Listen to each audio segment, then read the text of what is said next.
वो फेयर्ड है क्योंकि उसे दुनिया का सबसे बड़ा टेररिस्ट माना जाता है, लेकिन वह एक मिशन पर है उस मैजिक मशरूम को खोजने के लिए जो सभी बीमारियों को एक दिन में क्योर कर सकता है।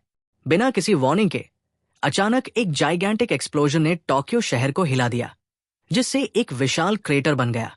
जल्द ही एक भयानक डिजीज फैलने लगी जो लिविंग और नॉन लिविंग दोनों को प्रभावित कर रही थी। रस्टिंग डिजीज ने पूरे शहरों और जंगलों को निगल लिया, जिससे जापान एक डेजर्ट में बदल गया। केवल कुछ ही सेटलमेंट्स बची रहीं जो रस्ट वाइन से बचने के लिए जाइन दीवारों के पीछे सुरक्षित थी। लेकिन सर्वाइवर्स भी प्रभावित हुए। उनके शरीर धीरे धीरे रस्ट होते गए जब तक कि वे मर नहीं गए। पुरानी सिविलाइजेशन के पतन के बाद एक नई डिस्टोपियन सागर पंख सभ्यता ने उसकी जगह ले ली। लोग मशरूम से डरने लगे, ये मानते हुए कि उनके स्पोर्स ही रस्ट डिजीज फैलाते हैं। गवर्नमेंट ने मशरूम की कल्टीवेशन और बिक्री पर प्रतिबंध लगा दिया, लेकिन फिर भी कुछ लोग इन लॉज को खुलकर तोड़ते हैं।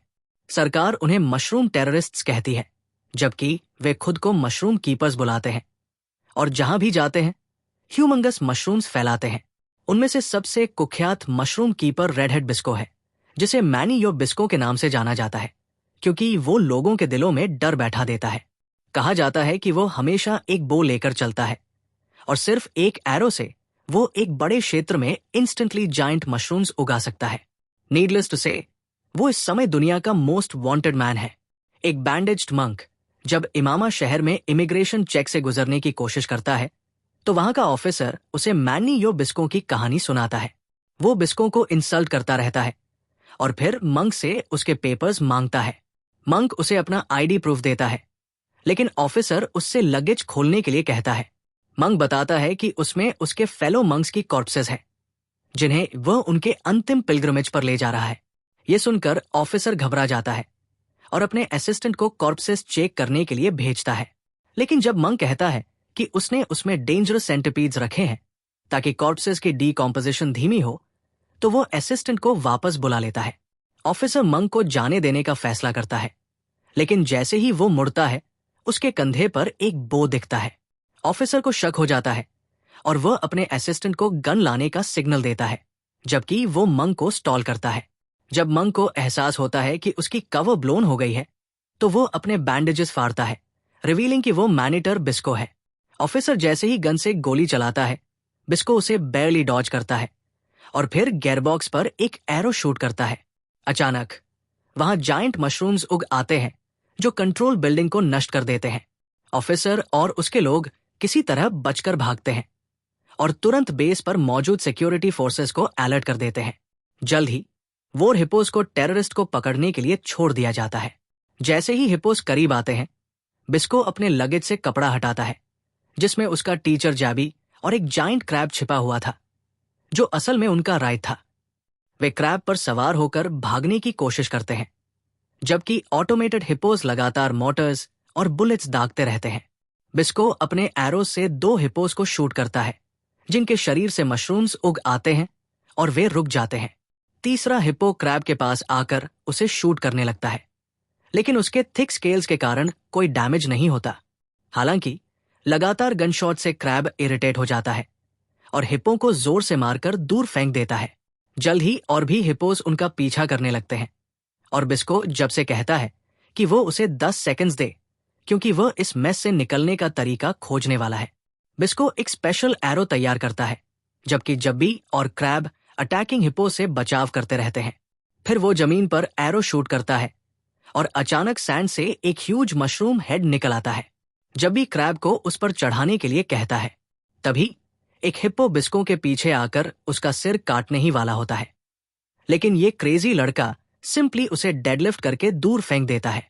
इसके बाद जायंट मशरूम अचानक पॉपअप हो जाता है, जैसे मेरा मशरूम सुबह 7 बजे होता है, और उसकी इम्पैक्ट से बिस्को का ग्रुप फ्लाइंग होकर वॉल के पार चला जाता है। रात को जब वे डेजर्ट में आराम कर रहे होते हैं, बिस्को देखता है कि जैबी की हालत और खराब हो रही है। अब वो कहता है कि वे नॉर्मल मेडिकल मशरूम्स पर भरोसा नहीं कर सकते, उन्हें जल्द से जल्द सबुई लेजेंडरी रस्ट ईटिंग मशरूम ढूंढना होगा जो रस्ट डिजीज को ठीक कर सकता है। ओल्ड मैन कहता है कि उसने बहुत लंबा जीवन जिया है और उसे अब इस बात की परवाह नहीं कि वह और कितना समय जिंदा रहेगा। बिस्को उस पर गुस्सा हो जाता है और कहता है कि वो पूरे शहरों और गवर्नमेंट चेक पॉइंट से लड़कर यहां तक इसलिए नहीं आया ताकि वो बस यूं ही गिव अप कर दे। लेकिन जब भी केवल हंसता है, वो बिस्को से कहता है कि उसे गर्व है कि उसके पास ऐसा स्टूडेंट है जिसने मशरूमिंग के सभी क्षेत्रों में उसे सरपास कर दिया, सिवाय मेडिसिन मेकिंग के। उसे यकीन है कि अगर वो कल मर भी जाए तो भी बिस्को अपने दम पर ठीक रहेगा। लेकिन ये बात रेडहेड को गुस्सा दिला देती है और वो ओल्ड मैन से कहता है कि वो अपनी मौत के बारे में इतनी हल्की बातें करना बंद करे। बिस्को फिर अपने जाइंट क्रैब के पास आराम करने चला जाता है, लेकिन तभी उसे एक मिसाइल अपनी तरफ आते हुए दिखती है। जैसे ही बिस्को अपनी बो खींचता है, वो मिसाइल को एक परफेक्टली एम्ड एरो से गिरा देता है। जल्द ही वो हेलीकॉप्टर जिसने उस पर फायर किया था सामने आ जाता है और असल में एक लिविंग स्लग होता है जिसे फ्लाइंग वेपन में बदल दिया गया है। ये क्या बकवास है? जैबी बिस्को के पास आता है और कहता है कि उसे क्रैब के नीचे छुप जाना चाहिए क्योंकि स्नेल हेलीकॉप्टर अब एसिड फेंकने वाला है।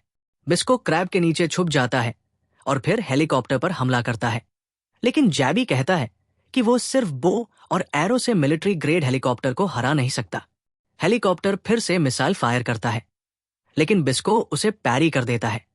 हालांकि उसे एक इलेक्ट्रिक ईल के काटने से झटका लगता है। इससे वो हेल बुलेट से बच नहीं पाता और जेबी उसके सामने कूदकर उसे बचाता है।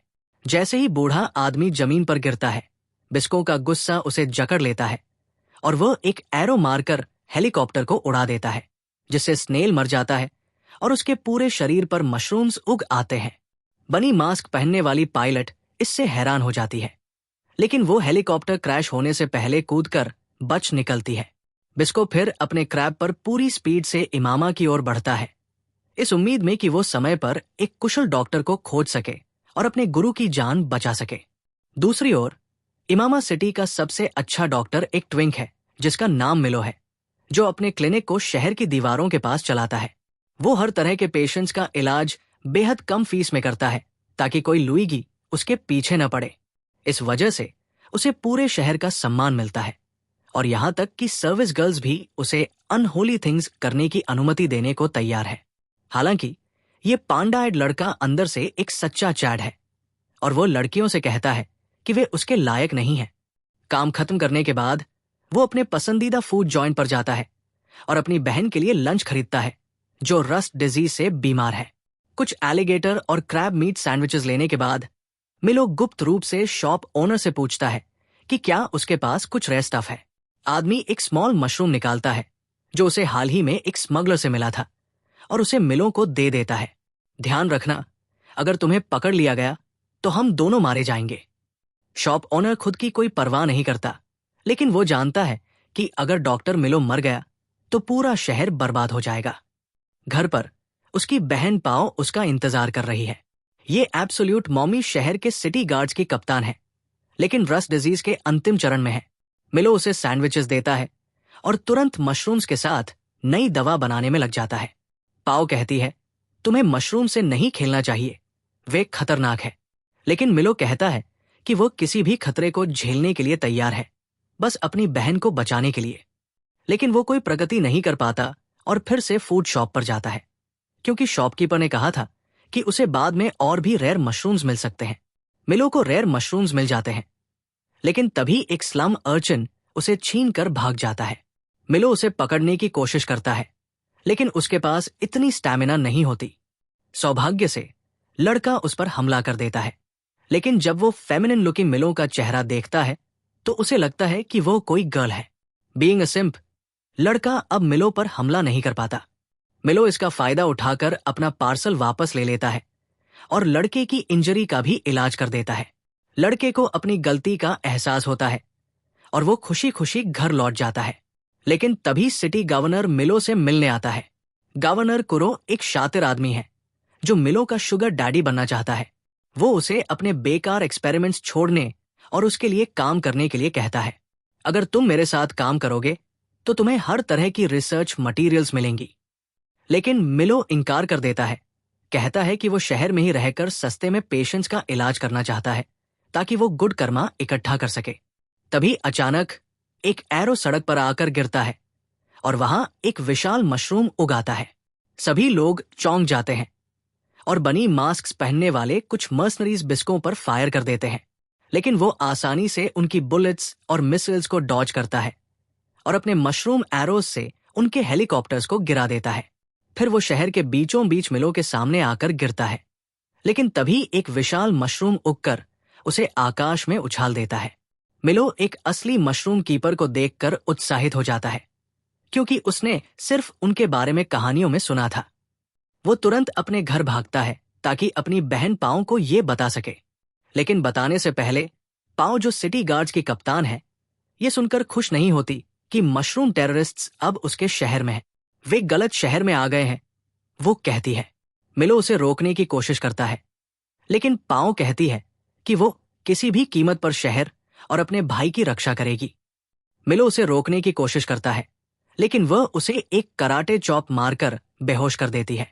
जब मिलो बाद में जागता है तो वो अपने न्यू मशरूम्स के साथ दवा बनाने की कोशिश करता है, लेकिन तभी वो अपने पीछे एक अनजान आवाज सुनता है। वो मुड़कर देखता है। ये सुनकर मिलो स्तब्ध रह जाता है कि बिस्को वहां है और उसके साथ अचेत जैबी भी जमीन पर पड़ा है। मिलो हकलाते हुए पूछने की कोशिश करता है कि वो वहां कैसे पहुंचा, लेकिन बिस्को बस उसे बूढ़े आदमी का इलाज करने का आदेश देता है। वो बताता है कि उसने 3 लोगों को धमकाया और उन तीनों ने कहा कि मिलो सबसे अच्छा डॉक्टर है, इसलिए वो यहां आया है। वो ये भी बताता है कि उसके पास जो मशरूम्स हैं वे सिर्फ खाने के लिए अच्छे हैं, और फिर उसे एक औषधीय गुणों वाला मशरूम देता है। मिलो बूढ़े आदमी के लिए दवा बनाने के लिए तैयार हो जाता है, लेकिन जैसे ही वो मशरूम्स पीसने में व्यस्त होता है, बिस्को बाहर बनी मास्क्ड मर्सनरीज को देख लेता है। वे उसे भी देख लेते हैं और एक चेतावनी शॉट दागते हैं। उसे नीचे आने और समर्पण करने को कहते हैं, नहीं तो वे उसे लीड से भर देंगे। बिस्को उन पर चिल्लाता है कि उसने मिलो को हॉस्टेज बना लिया है और अगर वे कुछ भी करने की कोशिश करेंगे तो शहर का सबसे प्रिय डॉक्टर मर जाएगा। लेकिन मर्सनरीज को मिलो की जरा भी परवाह नहीं होती और वे तुरंत ही कमरे पर गोलियां बरसाने लगते हैं। बिस्को किसी तरह मिलो और जैबी को नीचे दबाकर बचा लेता है और फिर मिलो से कहता है कि शहर के लोगों को उसकी ज्यादा परवाह नहीं है। फिर वो पकड़े जाने से पहले ही उसकी लैब उड़ाने का फैसला करता है। वो मिलो से जैबी को पकड़ने के लिए कहता है और रणनीतिक रूप से कमरे में कुछ एरोज दागता है। जैसे ही बनी मास्क्स वहां पहुंचते हैं, मशरूम्स अचानक उगने लगते हैं। इसी बीच बिस्को मिलो को लेकर सुरक्षित स्थान की ओर भाग जाता है। मिलो बिस्को पर गुस्सा करता है कि उसने उसकी जगह तहस-नहस कर दी, लेकिन बिस्को कहता है कि और कोई रास्ता नहीं था। तभी उसे एक हेलीकॉप्टर नजर आता है जो उन्हें ढूंढने की कोशिश कर रहा था, इसलिए वो कुछ एरोज दूसरी दिशा में दागकर उसे भ्रमित कर देता है। फिर वो मिलो से कहता है कि उन्हें किसी सुरक्षित जगह जाना होगा ताकि इलाज जारी रखा जा सके, और वे सीवर्स की ओर बढ़ते हैं। दूसरी ओर स्नेल हेलीकॉप्टर का पायलट बनी मास्क्ड मर्सनरीज द्वारा कूरों के पास लाया जाता है। वही व्यक्ति था जिसने उसे बिस्को से निपटने के लिए हायर किया था, लेकिन वह इस बात से निराश था कि उसने एक आदमी को भी मारने में असफल रही, जबकि उसके पास मिलिट्री ग्रेड हेलीकॉप्टर था। पिंकहेड गर्ल कहती है कि उसने बूढ़े आदमी को गिरा दिया था, लेकिन बिस्को पूरी तरह से अलग स्तर पर था और उसकी एरो ने उसके स्नेल हेलीकॉप्टर को भी भेद दिया था। कूरों को इस बात पर यकीन नहीं होता और वो बिस्को से निपटने के लिए दूसरी रणनीति अपनाने का फैसला करता है। वो अपने सैनिकों को विभाजित करता है ताकि बिस्को के एस्केप राउट को काट सके, और फिर पिंकहेड गर्ल को कुछ और सैनिकों के साथ उसे ढूंढने और पकड़ने भेजता है। इस बीच मिलो सीवर्स में जैबी का इलाज कर रहा होता है और ये देखकर हैरान रह जाता है कि बूढ़ा आदमी मशीन गन की 6 गोलियों के बावजूद जिंदा है। वो बिस्को से कहता है कि वो उसे दवा देगा और उसके अंदर से गोलियां निकालने की सर्जरी करेगा, लेकिन नतीजा जैबी की सहन शक्ति पर निर्भर करेगा। बिस्को उससे जैबी की देखभाल करने को कहता है, जबकि वो बाहर जाकर उनका पीछा करने वालों से निपटेगा। लेकिन मिलो उसे रोकता है और कहता है कि अगर वह इस हालत में बाहर गया तो मर जाएगा। बिस्को उससे बहस नहीं करना चाहता, लेकिन मिलो उसे याद दिलाता है कि वह एक डॉक्टर है और किसी को भी मरने नहीं दे सकता। वे एक ऐसा क्षण साझा करते हैं जिसे देखकर बियर लवर गर्ल्स उन्हें जोड़ने लगेंगी। आखिरकार बिस्को अपने घावों को सिलवाने के लिए तैयार हो जाता है और जाने से पहले मिलो को धन्यवाद देता है। बिस्को जैसे ही बनी मास्क से लड़ रहा होता है, पॉ को अपने सैनिकों से सूचना मिलती है कि उसके भाई की जगह पर एक विशाल मशरूम उग आया है।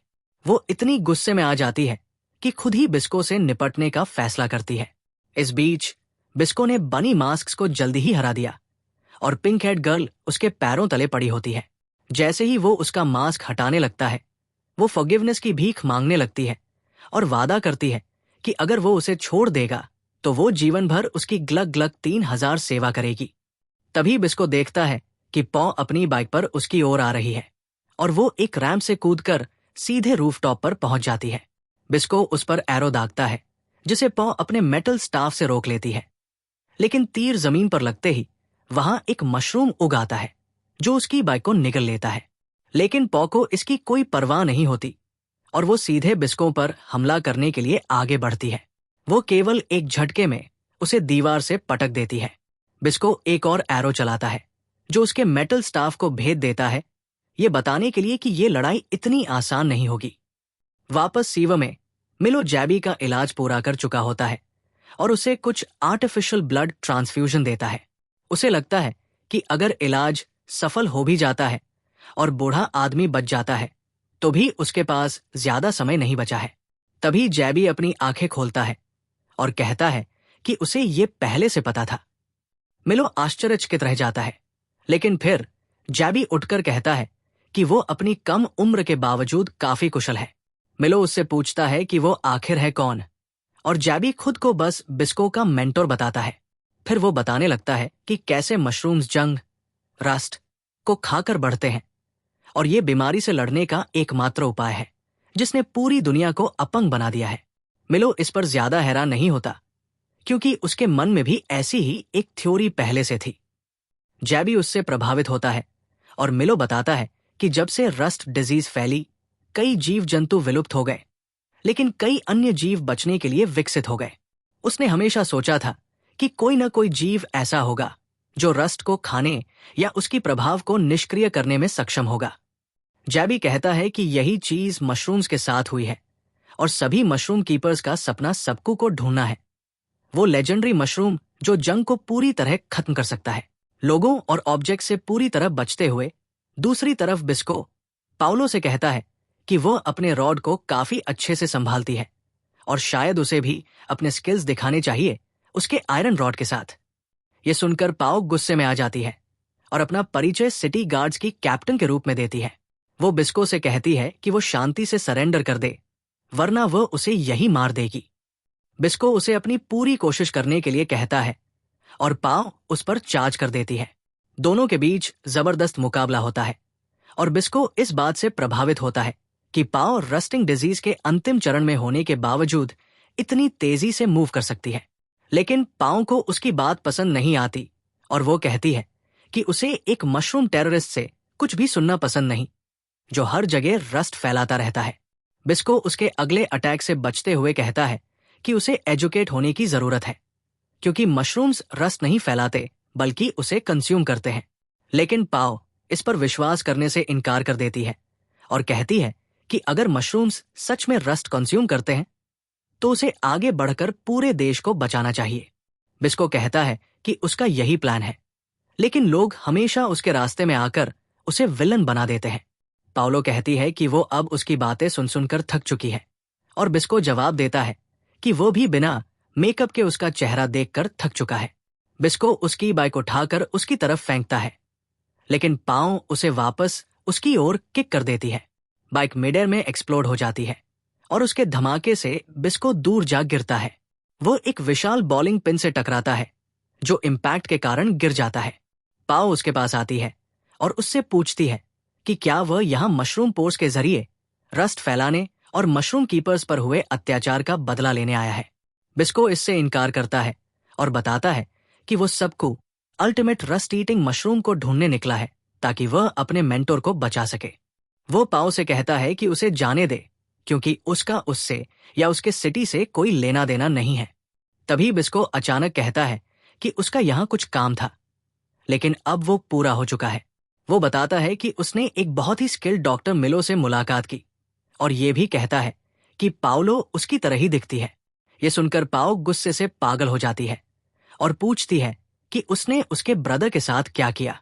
बिस्को टीजिंगली मुस्कुराते हुए पूछता है कि अगर उसने मिलो के साथ कुछ बुरा किया तो वो क्या करेगी। पाओ गुस्से में आकर पूरी ताकत से उस पर हमला करती है और विशाल बॉलिंग पिन तोड़ देती है, लेकिन बिस्को उसके वार से बच जाता है। पाओ फिर हमला करती है, लेकिन उसका पोल बेअसर हो जाता है क्योंकि उस पर पहले ही मशरूम्स उग चुके हैं। वो गुस्से में चिल्लाती है, लेकिन बिस्को अचानक उसे पेट में लात मारकर दूर फेंक देता है और फिर उसे एक एरो से शूट कर देता है। पाओ बेहोश हो जाती है और उसके गिरने से पहले ही बिस्को उसे पकड़ लेता है। बिस्को उसे लेकर सीवर्स की ओर जाने का फैसला करता है, लेकिन जैसे ही वो वहां पहुंचता है, कोई उसे आदेश देता है कि वो बंधक को छोड़ दे और मुड़कर खड़ा हो जाए। बिस्को पांव को जमीन पर रखकर पीछे वाले पर हमला करने की कोशिश करता है, लेकिन पता चलता है कि वो सिर्फ जैबी था जो उससे मजाक कर रहा था। बिस्को उस ओल्ड फार्ट पर गुस्सा निकालने लगता है, लेकिन जब वो देखता है कि जैबी अब ठीक है तो वो भावुक हो जाता है। तभी मिलो वहां भागता हुआ आता है और बिस्को को सर्वाइविंग के लिए बधाई देता है। वो बिस्को का धन्यवाद करता है कि उसने ओल्ड मैन को बचाया और पूछता है कि वो इस एहसान का बदला कैसे चुका सकता है। तभी मिलो अपनी बहन को जमीन पर पड़े देखता है और उसे उठाकर दीवार से सटाकर बैठा देता है। उसे पता चलता है कि बिस्को ने पांव को हराया है और ये सुनना मिलो के लिए काफी मुश्किल हो जाता है। बिस्को कहता है कि मिलो को वही मेडिसिन इस्तेमाल करनी चाहिए जो उसने जैबी पर की थी, ताकि वो अपनी बहन की कंडीशन सुधार सके। जब मिलो दवा का इंजेक्शन लगाता है तो पांव में राहत के संकेत दिखने लगते हैं। इसके बाद जैबी कहता है कि उन्हें जल्द से जल्द सिटी से निकल जाना चाहिए, इससे पहले कि सी गार्ड्स उन्हें ढूंढ ले। बिस्को सहमत हो जाता है, लेकिन जैबी कहता है कि वो पीछे रहकर उन्हें डिस्ट्रैक्ट करेगा। बिस्को ये सुनकर मना कर देता है, लेकिन जैबी कहता है कि वो इतनी लंबी जर्नी करने की हालत में नहीं है। बिस्को कहता है कि अगर वो उसके साथ नहीं गया तो सब बेकार हो जाएगा, क्योंकि वो अकेले सबको मशरूम से दवा तैयार नहीं कर सकता। जैबी मिलो की तरफ देखता है और मिलो तुरंत बिस्को से विनती करता है कि उसे भी इस सफर पर ले चले, क्योंकि वह भी दवाएं बना सकता है। बिस्को उसे मना करता है और कहता है कि एक सिटी ट्विंग डेजर्ट में 2 दिन भी नहीं टिक पाएगा। मिलो जवाब देता है कि अगर अपनी बहन को बचाने का कोई मौका मिलता है तो वो कोई भी रिस्क उठाने के लिए तैयार है। आखिरकार बिस्को उसे अपना साथी मान लेता है। वो कहता है कि मशरूम कीपर्स हमेशा जोड़ी में काम करते हैं, ठीक वैसे ही जैसे सिथ लॉर्ड्स, और अगर एक मर जाता है तो दूसरा भी जल्द ही उसके पीछे चला जाता है। तभी जैबी देखता है कि कुछ सिटी गार्ड्स उनकी ओर बढ़ रहे हैं। जैबी तुरंत मशरूम एरो शूट करता है ताकि वो बिस्को और मिलो को भागने में मदद कर सके। बिस्को मिलो से पूछता है कि उसकी बहन का क्या होगा, तो मिलो कहता है कि वो खुद का ध्यान रख लेगी। उसने उसके लिए कई मेडिसिन एम्प्यूल्स छोड़ दी है और अपनी ब्रेसलेट उसकी कलाई में पहनाकर भावनात्मक गुड बाय स्पीच देता है, जिसे सुनकर बिस्को को डायबिटीज फ्रॉम क्रिंज हो जाती है। बिस्को उसे पकड़कर भागने लगता है और कहता है कि अगर वो और समय बर्बाद करेगा तो उनकी जर्नी शुरू होने से पहले ही खत्म हो जाएगी। वे नॉर्थ गेट की ओर भागते हैं, लेकिन वहां पहले से ही सिटी गार्ड्स मौजूद होते हैं। तभी और गार्ड पीछे से आ जाते हैं, जिससे बिस्को और मिलो दोनों फंस जाते हैं। सौभाग्य से जैबी उनके बचाव के लिए तैयार रहता है। बिस्को एक एरो लेकर ब्रिज पर शूट करता है और स्प्राउट्स एक विशाल मशरूम जो उन्हें शहर की दीवारों से बाहर फेंकता है और वे अपनी यात्रा शुरू करते हैं। लेकिन जहां सबको मशरूम को उत्तर में पाया जाना था, वहां जाने के बजाय बिस्को पूर्व की ओर बढ़ने लगता है। मिलो उसके साथ चलने में कठिनाई महसूस करता है और पूछता है कि क्या उसे जोर सिंड्रोम हो गया है, जिससे वो ये नहीं जान सकता कि कहाँ जाना है। बिस्को उसे चुप रहने को कहता है, क्योंकि वो कभी गलत नहीं हुआ और बस अपनी सवारी सुनम की तलाश कर रहा है। वे एक ऐसे क्षेत्र में आते हैं जहां अभी भी हरियाली है और जो अभी तक रस्ट से प्रभावित नहीं हुआ है। मिलो हवा में तैरते हुए ड्रिफ्ट वीड को देखकर चकित हो जाता है, जो दिन में सनलाइट को अवशोषित करते हैं और रात में चमकते हैं। विस्को उसे ड्रिफ्ट वीड से दूर खींचता है और कहता है कि वो यहां पिकने के लिए नहीं आया। वो आगे बढ़ता है, लेकिन जब मिलो उसका पीछा करता है तो अचानक उसे चक्कर आने लगते हैं और वो गिर जाता है। बिस्को उसे एक छोड़ी हुई कार में आराम करने देता है और उसे स्पाइक लिजर्ड्स खाने के लिए देता है। मिलो उन्हें देखकर उल्टी करने वाला होता है, लेकिन बिस्को उन्हें भूनता है और उसे पूरा निगलने को कहता है क्योंकि उनका गट बहुत कड़वा होता है। खाने के बाद मिलो कहता है कि जब्बी के पास केवल 1 महीना बचा है और वे पैदल चलकर उत्तरी क्षेत्र तक नहीं पहुंच पाएंगे। बिस्को उसे बताता है कि वह ये जानता है क्योंकि वह कोई इडियट नहीं है। वो मैप निकालता है और समझाता है कि वह एक छोड़े हुए रेल रोड का उपयोग करने की योजना बना रहा है, जिससे वे सिर्फ 2 दिनों में गंतव्य तक पहुंच सकते हैं। मिलो ये सुनकर घबरा जाता है क्योंकि पुराने रेल रोड्स में खतरनाक आयरन रैट होते हैं जो कुछ ही सेकंड में एक स्वस्थ इंसान को कंकाल बना सकते हैं।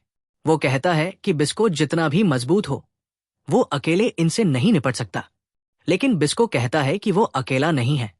तभी वो जमीन से एक क्रैब क्लॉ बाहर निकलते देखता है और सीटी बजाकर उसे बुलाता है। क्रैब जमीन से जोरदार धमाके के साथ बाहर निकलता है और बिस्को मिलो से कहता है कि इससे डरने की जरूरत नहीं है क्योंकि ये स्टील क्रैब उसके भाई जैसा है। वो मिलो को क्रैब के ऊपर चढ़ने में मदद करता है और कहता है कि इसे ठंडी जगह पसंद है, इसलिए वो इसे यहां ढूंढ रहा था। साथ ही ये बेहद तेज और मजबूत है, जिससे उन्हें रैट्स या अन्य छोटे जीवों की चिंता नहीं करनी पड़ेगी। मिलो को क्रैब की पीठ से दृश्य देखकर आश्चर्य होता है, लेकिन जब वो उसे ग्रीट करने की कोशिश करता है तो क्रैब उसे उठाकर दूर फेंक देता है। बिस्को हंसता है जबकि मिलो लड़खड़ाते हुए उठता है। बिस्को उसे कुछ अतिरिक्त क्लोथ्स देता है ताकि वो मशरूम कीपर जैसा दिखे। मिलो फिर से क्रैब के पास जाता है जो अभी भी उससे सावधान रहता है। वो उसे फ्रेंड मानने के लिए समझाने की कोशिश करता है और फिर से उसकी पीठ पर चढ़ता है, लेकिन क्रैब उसे फिर से दूर फेंक देता है। दिन भर ये सिलसिला चलता रहता है और दिन के अंत तक मिलो पूरी तरह निराश हो जाता है। बिस्को उसे आश्वासन देता है कि अगर वो क्रैब के साथ समय बिताएगा तो वो उसे फ्रेंड की तरह मानेगा। अगले दिन जब बिस्को एक विशेष मिश्रण तैयार कर रहा होता है जिससे मशरूम्स तुरंत बड़े हो जाते हैं, मिलो अभी भी क्रैब को नियंत्रित करने की कोशिश कर रहा होता है, लेकिन ये सही से नहीं हो रहा होता और क्रैब इधर उधर भागता है। अचानक वो एक लड़की से टकराने वाला होता है, लेकिन मिलो सही समय पर उसे रोक लेता है। मिलो की अचानक रुकने से वो उड़कर गिर जाता है और लड़की उसे क्रैब चलाना सिखाने की पेशकश करती है, लेकिन पता चलता है कि वो वही मर्सनरी है जो कूरों के चंगुल से बच निकली थी। ये चालाक लड़की क्रैब चुराने की कोशिश करती है, लेकिन बिस्को ये देख लेता है और मशरूम एरो से उसे गिरा देता है। वो भागने की कोशिश करती है, लेकिन बिस्को उसे और तीर मारता है।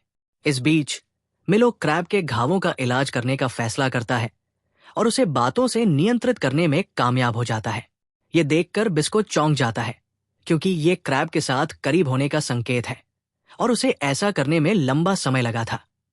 बाद में रात को वे एक पुराने वॉर मेमोरियल में शरण लेते हैं, लेकिन वहां पहले से ही कोई मौजूद होता है।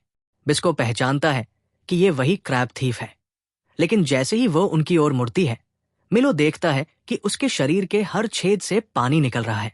वो समझ जाता है कि कुछ गलत है। वो लड़की को पहले उल्टी करवाता है, लेकिन वो अभी भी घुट रही होती है। मिलो महसूस करता है कि उसके पेट में कुछ है, इसलिए वो उसे एक गहरा किस देता है और उसके अंदर से एक विशाल वॉर्म बाहर निकालता है। बिस्को उस घिनौने वॉर्म को कुचल देता है और पूछता है कि ये क्या था। मिलो समझाता है कि इसे बलून वॉर्म कहते हैं। पहले इनका एग स्लेव्स को खिलाया जाता था और फिर उन्हें मेडिसिन दी जाती थी ताकि वे हैच न हो।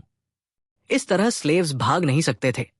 अब इसका उपयोग प्रिजनर्स पर किया जाता है, लेकिन इस लड़की को यह देने वाला कोई और नहीं बल्कि कूरो था। लड़की, जिसका नाम टायरल है, बिस्को से डर जाती है। वो कहता है कि पहले उस डॉक्टर को धन्यवाद दो जिसने तुम्हारी जान बचाई, लेकिन टायरल कहती है कि कोई भी एक यंग और ब्यूटीफुल गर्ल को बिना किसी कारण नहीं बचाता। वो स्ट्रिप करने लगती है और मिलो से पूछती है कि क्या यही वो चाहता था। वह टायरो से जो चाहता है उसे कहता है और उससे कहता है कि वो अपना बलून वॉर्म उसके शरीर के अंदर रखे, लेकिन मिलो उसे बताता है कि उसने उसे बचाया क्योंकि वह एक डॉक्टर है और लोगों की जान बचाना उसका काम है। फिर वो कहता है कि टायरो एक मर्चेंट की तरह दिखती है और पूछता है कि क्या उसके पास कोई फूड है। टायरो ये सुनकर सरप्राइज हो जाती है कि वे उसके बॉडी के पीछे नहीं थे और उनसे बिजनेस करने का फैसला करती है। वो उन्हें फूड आइटम्स दिखाती है, लेकिन बिस्को पूछता है कि क्या उसके पास कुछ ड्राई ब्रेड जैसा नहीं है जो सस्ता हो और पेट भर दे। टायरो उसे ब्रोक एज लूजर कहती है, लेकिन फिर मिलो बिस्किट्स का एक पैकेट खरीदता है ताकि वे खा सकें। जैसे ही वे खाने लगते हैं, टायरो ये सोचकर कि कोई इसे एनी टाइम सून खरीदने नहीं आएगा, अपना गैसोलीन फेंकने का फैसला करती है। बाद में उसी रात बिस्को अचानक उठता है क्योंकि जमीन हिलने लगती है और मिलो अपने बेड पर नहीं होता।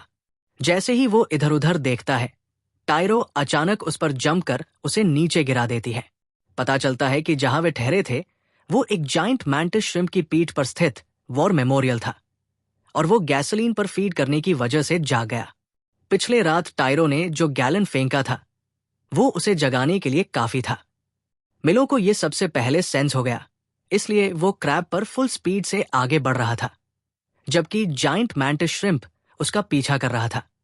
बिस्को और टायरो बाहर आते हैं, लेकिन वे मदद करने की स्थिति में नहीं होते और मैंटिस श्रिम्प उन पर लगातार कैनन से हमला करता रहता है। बिस्को देखता है कि माइंस बहुत पास है और अगर मैंटिस श्रिम्प वहां तक पहुंचता है तो उसके अटैक से जरूर एक्सप्लोजन होगा। इसलिए वो मिलो से कहता है कि उसे रोकने के लिए उसके हेड पर अटैक करे, लेकिन ट्विंग को लगता है कि वो ये नहीं कर सकता। बिस्को उसे खुद पर ट्रस्ट करने के लिए कहता है और क्रैब को मैंटिस श्रिम्प के फॉरहेड पर अटैक करने का ऑर्डर देता है।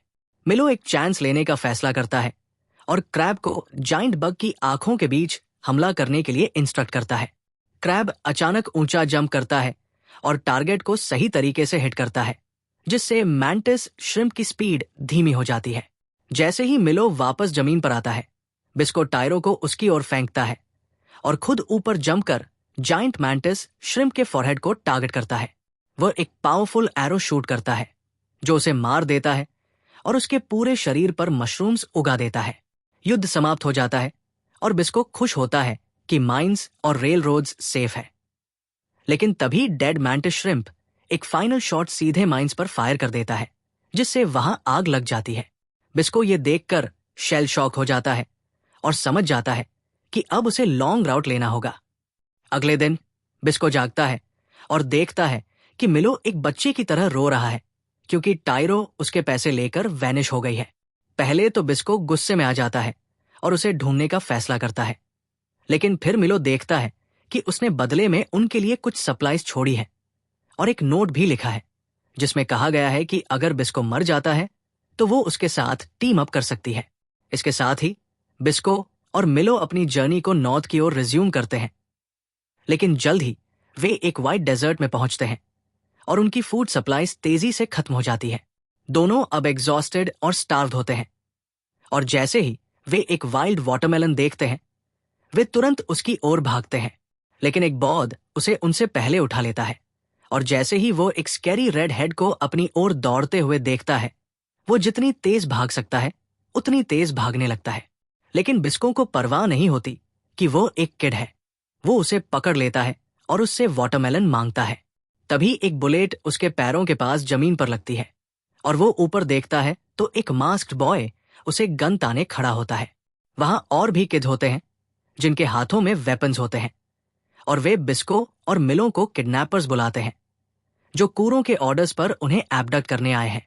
बिस्को पूछता है कि हु द हेल इज कूरो और मिलो उसे बताता है कि वह इमामा का गवर्नर है और अपनी टिरनी और विम्जी के लिए जाना जाता है।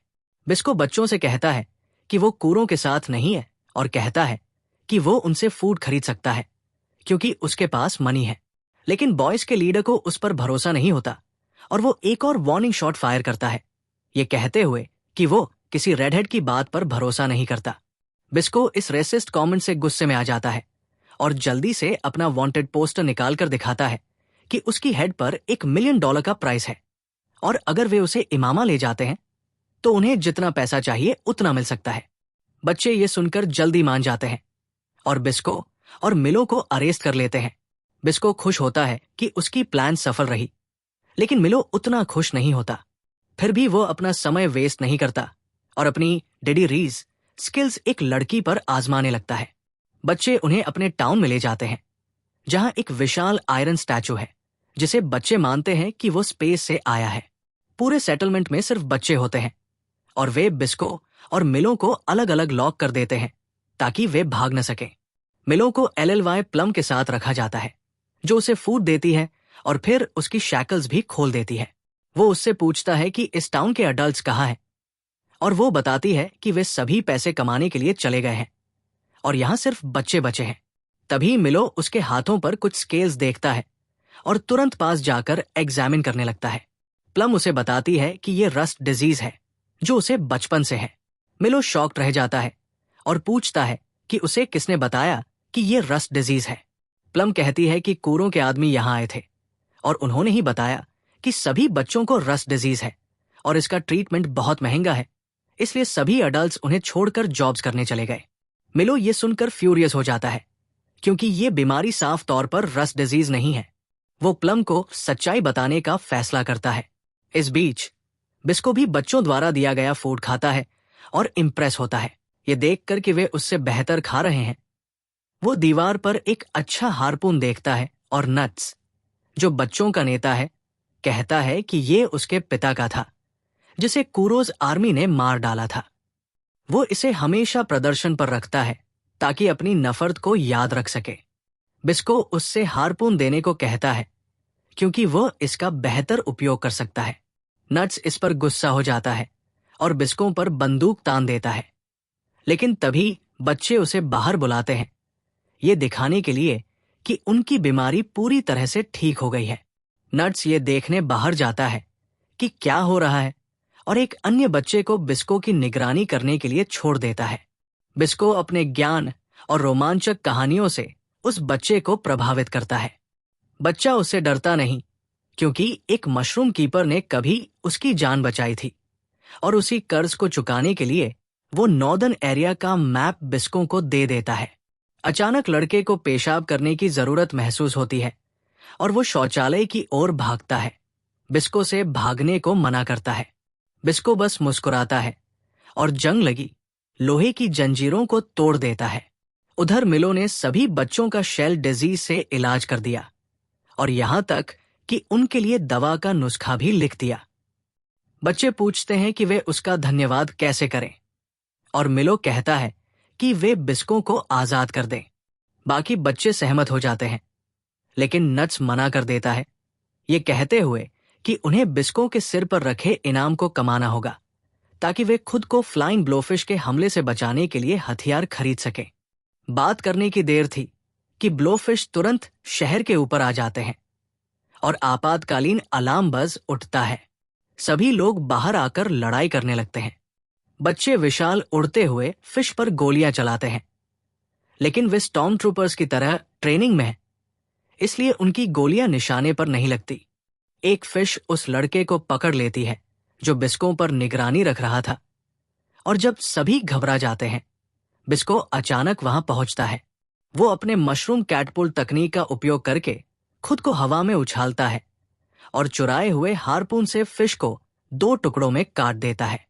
फिर वो लड़के को बचाता है और सभी उड़ते हुए फिश को एक एक कर गिरा देता है। काम खत्म करने के बाद वो अपने क्रैब को बुलाता है और फिर मिलो के पास जाकर उसे सवार होने के लिए कहता है। LLY प्लम चाहती है कि मिलो तब तक शहर में रहे जब तक वो लीगल एज तक न पहुंच जाए, लेकिन मिलो उसे किसी और को खोजने के लिए कहता है। अचानक नट्स हार्पून की ओर फेंकता है, ये कहते हुए कि वह इसे अपने साथ ले जाए। जल्द ही बिस्को और मिलो एक बर्फ से ढके क्षेत्र में पहुंचते हैं और हमेशा की तरह उनके पास पर्याप्त भोजन नहीं होता। अचानक मिलो काले धुएं को उठते हुए देखता है, लेकिन बिस्को को कुछ बेहतर दिखता है, एक स्वादिष्ट रैबिट। वो इसे मारने के लिए अपनी उंगलियां गर्म करता है, लेकिन मिलो अपने आर्चरी स्किल्स दिखाने का फैसला करता है। दुर्भाग्य से वो चूक जाता है और बिस्को उसे एमेच्योर कहकर चिढ़ाता है, लेकिन तभी अचानक तीर एक्सप्लोड करता है और एक चिपचिपा जाल छोड़ता है जिससे रैबिट फंस जाता है। मिलो बताता है कि उसने एक विशेष तीर बनाया है जो निशाना चूकने के बावजूद अपने लक्ष्य को जाल में फंसा सकता है। इसके बाद वे बर्फ में एक खंभा देखते हैं और जैसे ही बिस्को उसे उठाता है, फ्रोजन टायरल उसके साथ बाहर आ जाती है।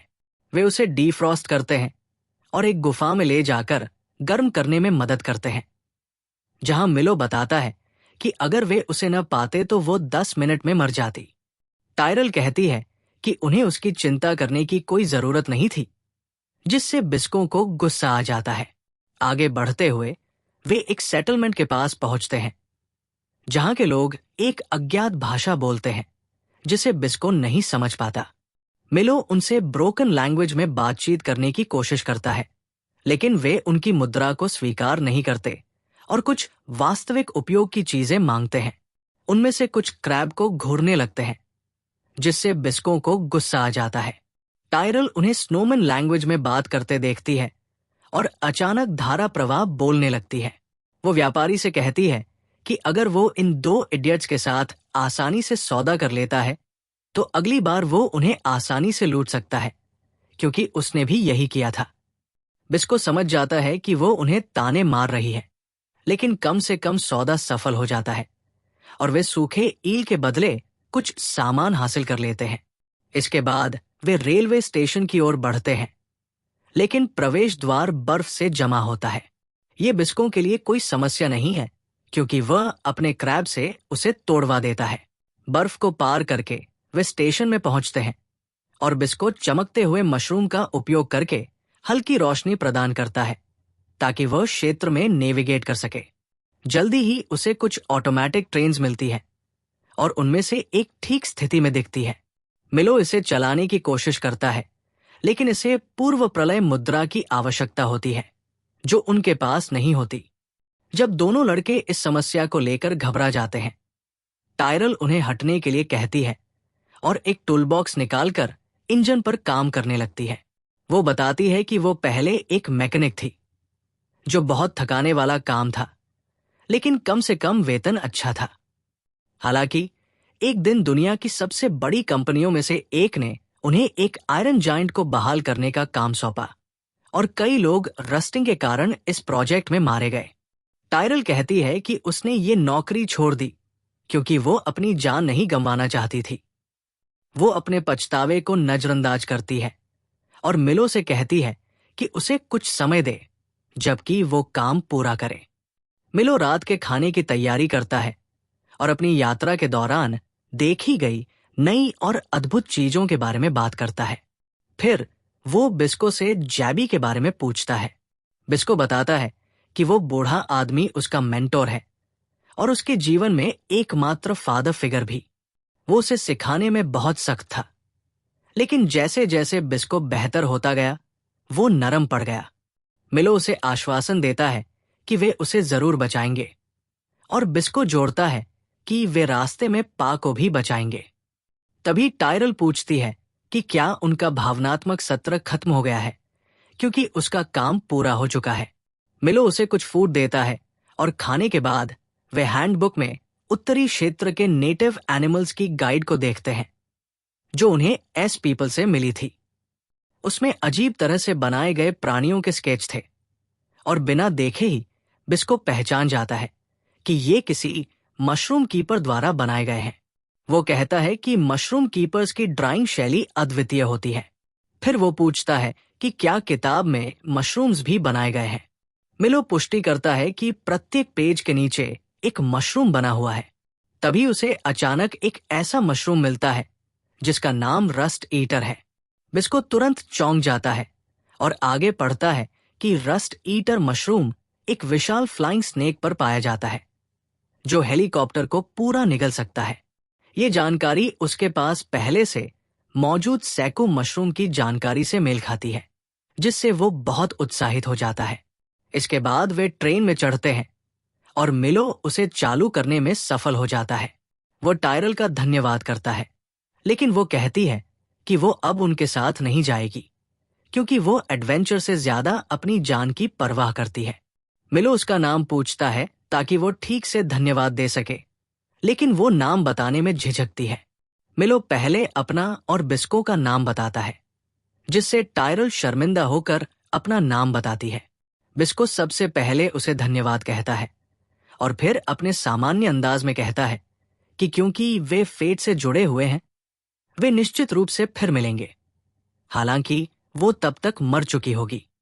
टायरल गुस्से में कहती है कि वे दोनों मरेंगे और वो बिस्को को उल्टा दफना देगी। खैर, मिलो ट्रेन शुरू करता है और फिर से टायरल को धन्यवाद देता है, ये कहते हुए कि वो उसके बारे में तब तक सोचेगा जब तक वे फिर से नहीं मिलते। इससे टायरल और ज्यादा शर्मिंदा हो जाती है और वो मिलो और बिस्को को धन्यवाद कहने की कोशिश करती है, लेकिन ट्रेन तब तक आगे बढ़ चुकी होती है।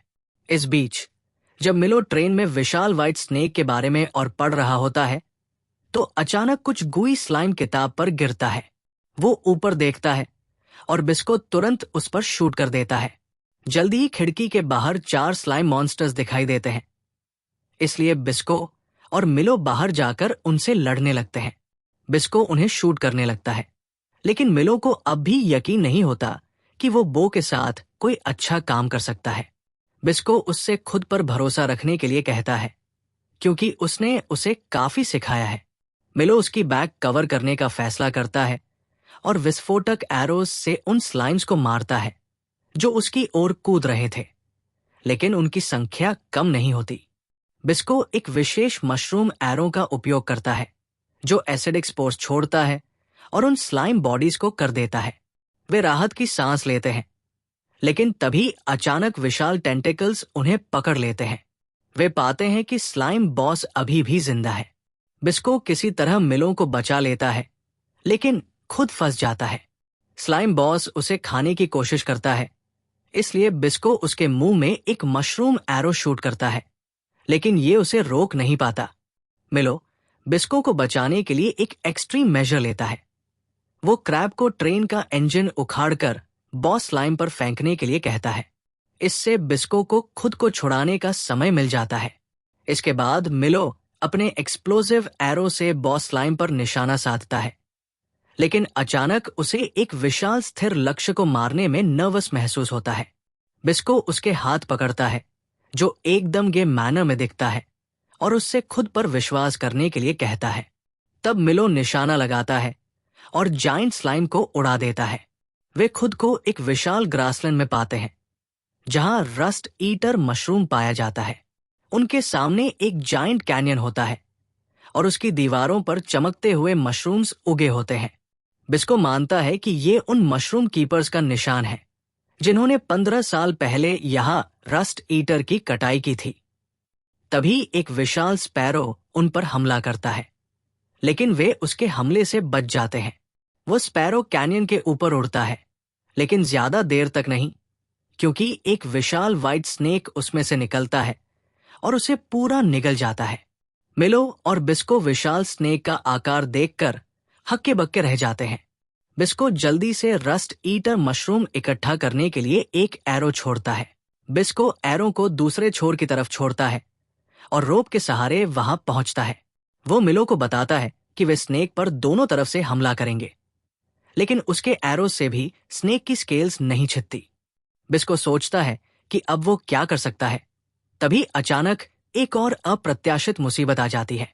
ये पालू है जो अपने भाई को खोजने के लिए उत्तर तक आ गई है और गुस्से में बिस्को पर हमला कर देती है, ये मानते हुए कि उसने मिलो को किडनैप किया है। बिस्को उसके बाइक को डॉज करता है और उस पर एरो चलाता है, जिसे वो आसानी से ब्लॉक कर देती है। वो कहती है कि बिस्को को उसके भाई के किडनैपिंग की सजा मिलेगी, लेकिन वो जवाब देता है कि मिलो अपनी मर्जी से उसके साथ आया था ताकि वो उसकी जान बचा सके। पालू इस बात पर विश्वास नहीं करती और बिस्को उसे टॉन्ट करता है कि उसे कभी लगा ही नहीं कि वो मिलो की सिस्टर है, क्योंकि वो उसकी मदर जैसी लगती है। ये बात सुनकर पालू गुस्से में अपनी बाइक का इंजन चालू करने लगती है, लेकिन तभी सफेद स्नेक फिर से घाटी से बाहर आ जाता है। पालू ये देखकर इतनी स्तब्ध रह जाती है कि समय रहते प्रतिक्रिया भी नहीं कर पाती और वो विशाल स्नेक के चंगुल में फंस जाती है। अपनी सिस्टर को बचाने के लिए मिलो एक विशाल क्रैब के साथ स्नेक पर कूद जाता है और बिस्को को पालू को पकड़ने के लिए कहता है। फिर वो क्रैब से स्नेक को स्टैब करवाता है। स्नेक जोर से चीखता है और पालू को छोड़ देता है, जिसे बिस्को पकड़ लेता है। मिलो का काम खत्म होने के बाद वो कूद जाता है, लेकिन तभी स्नेक अपनी टंग निकालकर क्रैब को पकड़ने की कोशिश करता है। बिस्को और पालू चिंतित हो जाते हैं और वो पालू से कहता है कि अगर वो अपने भाई को बचाना चाहती है तो अपनी बाइक चालू करे। इसी दौरान मिलो स्नेक की टंग पर पॉइजन से हमला करने की कोशिश करता है, लेकिन कोई असर नहीं होता। इसलिए वो क्रैब के क्लॉ को काटने का निर्णय लेता है, क्योंकि ये फिर से उग सकता है। जैसे ही वे गिरते हैं, स्नेक अपना सिर उनकी ओर बढ़ाता है ताकि मिलो को निगल सके। लेकिन मिलो हार मानने वाला नहीं था। वो स्नेक के अंदर एरो से हमला करता है। तभी कुछ और स्नेक को तेजी से दूसरी दिशा में मोड़ देता है। मिलो देखता है कि बिस्को और पालू ने मिलकर उसकी मदद की है। बिस्को उड़कर मिलो को पकड़ लेता है, लेकिन तभी स्नेक लौटता है और उन्हें निगल लेता है। लेकिन अचानक स्नेक के मुंह के अंदर मशरूम्स उगने लगते हैं और इसका जबड़ा फट जाता है। बिस्को और मिलो आयरन पोल को स्नेक के सिर में घुसाते हैं, जिससे और अधिक मशरूम्स उगते हैं और वे दोनों स्नेक के खून में भीगे हुए बाहर निकलते हैं। वे एक विशाल मशरूम का उपयोग कर खुद को स्लिंगशॉट करके बाहर निकालते हैं और क्रैब उन्हें पकड़ लेता है। जैसे ही जायंट स्नेक जमीन पर गिरता है, मिलो और पालू का भावुक पुनर्मिलन होता है और फिर सभी लेजेंड सैबिक मशरूम्स को देखने के लिए नीचे जाते हैं, जो स्नेक के शरीर पर उगे थे। लेकिन बिस्को को कुछ अजीब लगता है। वो एक मशरूम उठाकर खाता है और पता चलता है कि ये सामान्य मशरूम जैसा दिखता और स्वाद में वैसा ही लगता है।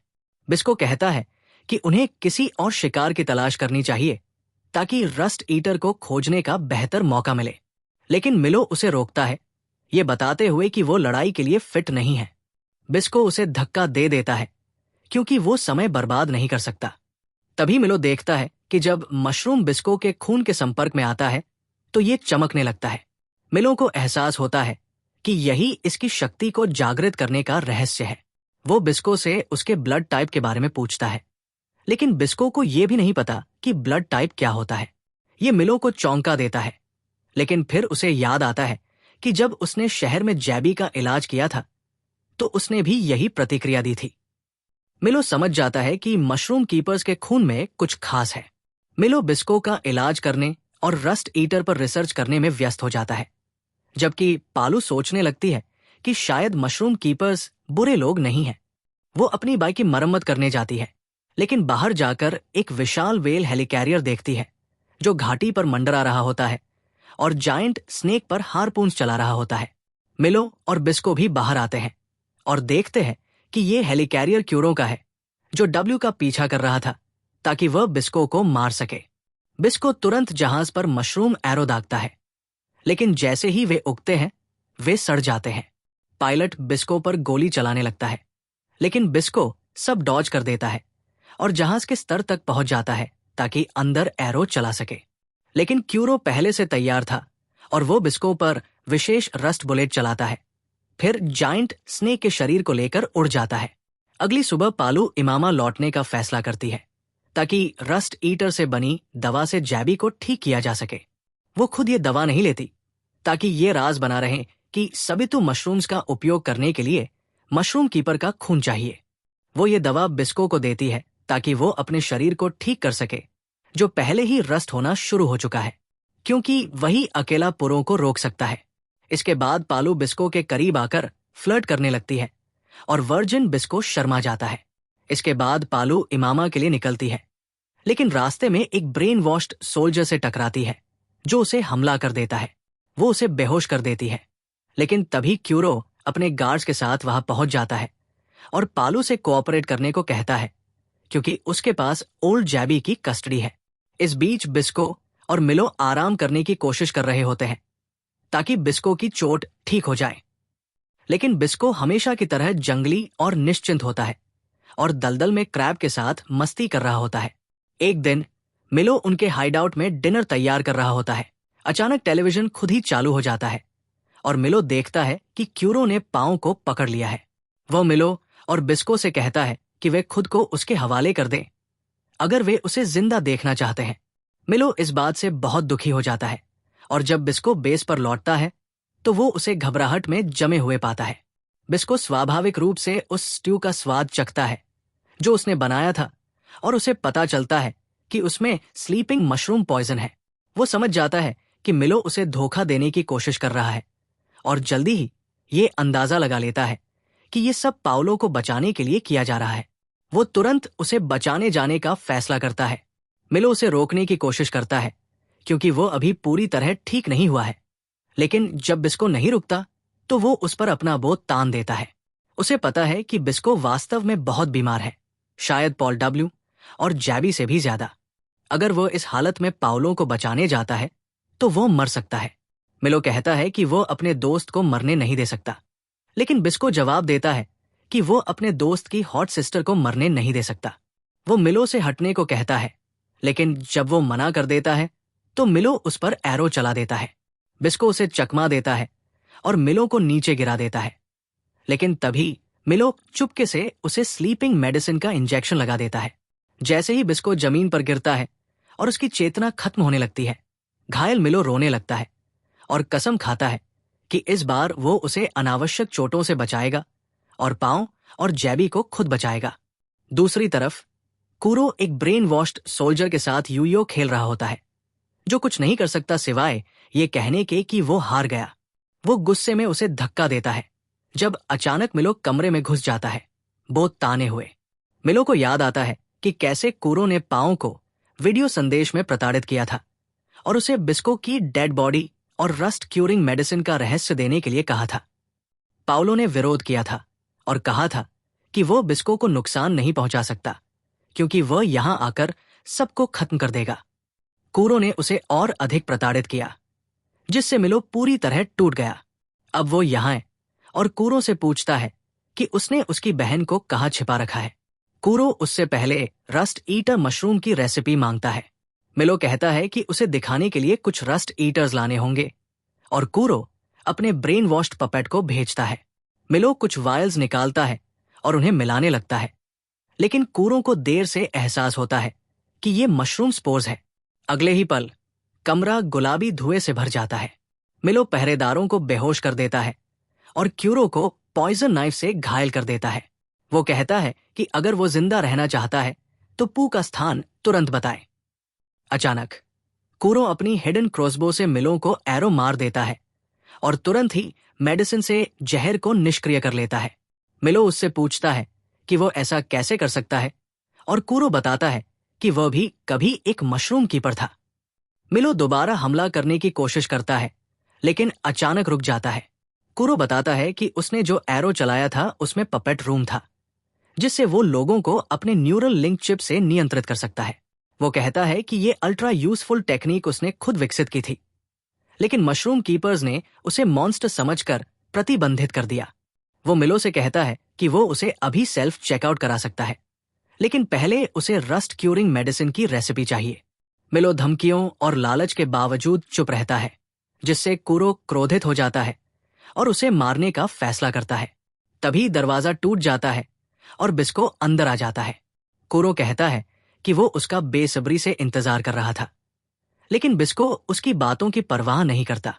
कूरो अपमानित महसूस करता है और कहता है कि बिस्को को उसकी चिंता करनी चाहिए, क्योंकि वही मशरूम कीपर्स के खिलाफ अफवाहें फैलाकर उन्हें खत्म करवा रहा है। लेकिन बिस्को बिना किसी प्रतिक्रिया के कहता है कि ये बदला लेने का सही समय है। कूरो अपनी क्रॉसबो तानता है, लेकिन बिस्को उसकी आर्म को उड़ा देता है। कूरो सोचता है कि खेल खत्म हो गया, लेकिन वो मिलो को पॉइजनस एरोस चलाने के लिए मजबूर कर देता है। मिलो बिस्को की जान बख्शने की भीख मांगता है और बदले में रस्ट ईटर मशरूम को सक्रिय करने के लिए मशरूम कीपर ब्लड की जरूरत के बारे में बता देता है। कूरो उसे इंटेल देने के लिए धन्यवाद कहता है और बताता है कि इनाम के रूप में वो बिस्को को पेनलेसली मार सकता है।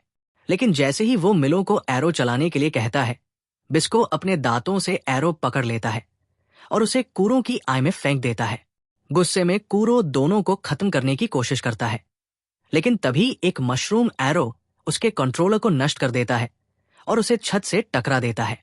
बिस्को उन मशरूम्स को पहचान जाता है और जैसे ही वो मुड़ता है, उसे दिखता है कि ये जैबी था जिसने उन्हें बचाया।